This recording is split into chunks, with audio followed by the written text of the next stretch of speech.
वात और कफ दोनों ही दोषों का इन्वॉल्वमेंट कराटे में रहता है।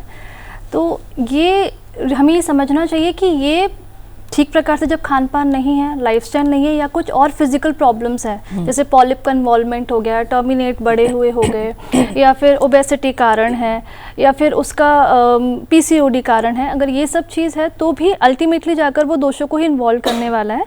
तो हमें क्या करना है ना कि ऐसे कुछ खान पान जो कि कफ को कम करने वाले हैं और वात को कम करने वाले हैं, ऐसे हमें खान पान लेने हैं। जैसे कि हमें हमेशा फ्रेशली प्रिपेयर्ड फूड लेना है, वो वात को कम करेगा।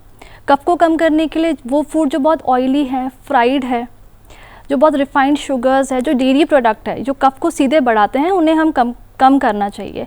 इसी तरह से हमें हमारे खान पान में जो एंटीऑक्सीडेंट्स बहुत ज़्यादा हैं, क्योंकि एंटीऑक्सीडेंट्स क्या होते हैं, डायरेक्टली इन्फ्लेमेशन के ऊपर काम करते हैं। तो जाहिर सी तौर है कि अगर खराटे किसी इन्फ्लेमेशन की वजह से आ रहे हैं, टर्बिनेट्स में इन्फ्लेमेशन है, या कुछ वहीं पर ही कुछ लोकल ग्रोथ है, तो उस इन्फ्लेमेशन को कम करने के लिए हमको एंटीऑक्सीडेंट्स अपने खाने में रखने चाहिए। और वृक्ष आहार जैसे कि मिलेट्स हो गए, ज्वार बाजरा हो गया, ये सब धीरे धीरे क्या करता है, कफ को कम करते हैं। तो इस प्रकार के हमें सीरियल्स और लेंटिल्स हमें हमारे खाने में इंक्लूड करने चाहिए। और विशेष तौर पे ये ध्यान रखना चाहिए कि बहुत ठंडा या बहुत डायरेक्टली म्यूकस को बढ़ाने वाला कोई भी खान पान हमें एटलीस्ट रात को सोने के टाइम पर नहीं लेना चाहिए।